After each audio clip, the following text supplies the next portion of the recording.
대한민국 헌정사상 최초로 국회에 막가파식 조직이 침투한 것은 처음인 것 같다.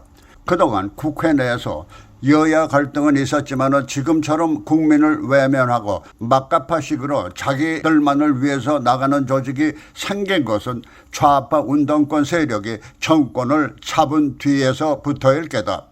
이들 좌파 운동권들은 자기 진영의 논리만이 최선이고 그들의 이익만이 전부라는 배타적 이기주의 근성의 발로에서다. 바로 더불어민주당을 두고 하는 말이다. 더불어민주당이 대장동 비리와 관련돼서 그들이 마치 조폭 두목처럼 모시는 당대표 이재명의 측근이 계속 구속되면서 급기야 그 두목이 벼랑 끝에 서게 되자 검수완박만으로는 두목의 목숨을 지키지 못할 것을 알았던지 또 하나의 희한한 법을 만들겠다는 것이다. 바로 판검사 처벌법을 만든다는 것이다. 이와 같은 더불어민주당의 입법 의도는 국가나 국민을 위한 법이 아니라 이재명 한 사람을 구하겠다는 의도가 담긴 것이다.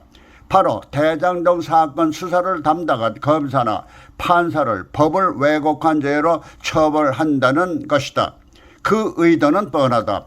이 법을 만들어 미리 그들의 두목을 감옥에 보낼 수 있는 검찰이나 사법부를 향해 엄포를 놓겠다는 것이니 더불어민주당이 국가와 국민을 위한 진정한 민주정당이라는 당명보다는 더불어 조폭당이라고 하는 것이 옳을 것 같다. 그것은 그들의 두목인 이재명뿐만이 아니라 그 패거리들의 죄악을 엄호할 수 있는 방패 법안이기 때문이다. 왜냐하면 조폭들은 두목에게는 어떤 사회학에도 무조건 충성을 바치면서 그들 패거리들의 이익을 위해서는 어떤 불법도 마다하니까 조폭 사회의 속성과 같기 때문이다. 이재명은 그의 측근 중 또 한 명이 정진상 당대표실 정무조절실장에 구속되며 수사의 칼끝이 그의 목에 더 가까이 다가오자 조작의 칼날을 휘둘러도 진실은 침몰하지 않음을 믿는다며 이재명 특유의 뻔뻔한 큰소리를 치면서 유검무죄, 무검유죄라고 일갈했다. 아마도 그의 이와 같은 비유는 진정한 검찰이 존재해도 그들에게 엄포를 놓는 법안을 통과시키면 그런 검찰이 있어도 없는 것이나 다름없을 테니까 국회 다수석을 믿고 이 법만 통과되면 그의 죄가 무죄가 될 것으로 계산하기 때문인 것 같다. 이재명은 이와 같은 엄포도 모자라 자신의 유일한 걱정은 이재명 죽이기와 야당 파괴의 혈안인 정권이 민생을 내팽개치고 있다는 것이라면서 경제는 망가지고 외교는 추락 중이라며 여기에 덧붙여 한반도 위기는 심화가 되는데 전략은 보이지 않는다는 사돈 낱말하는 것 같은 얼빠진 소리까지 짓거리고 있는 것이다.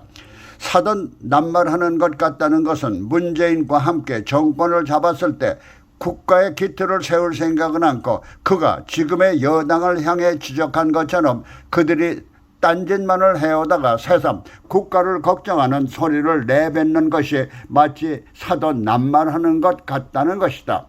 게다가 정권을 빼앗긴 지금에도 국회 다수석을 차지하고 있다면 그야말로 국가와 국민들에게 유익한 법안들을 만들려고 노력해야 하는데 그와 같은 법안들은 모두 팽개치고 더불어민주당 패거리들의 이해와 관련되거나 심지어 그들과 정권 장악에 앞장섰던 시정잡배 패거리 같은 잔태들의 이익에 관련된 법안들만 만들겠다고 방방 뛰고 있으니 과연 더불어민주당이 다수당으로 국가와 국민을 위한 당인지 아니면 조폭과 같은 패거리 당인지 분간할 수가 없다는 것이다.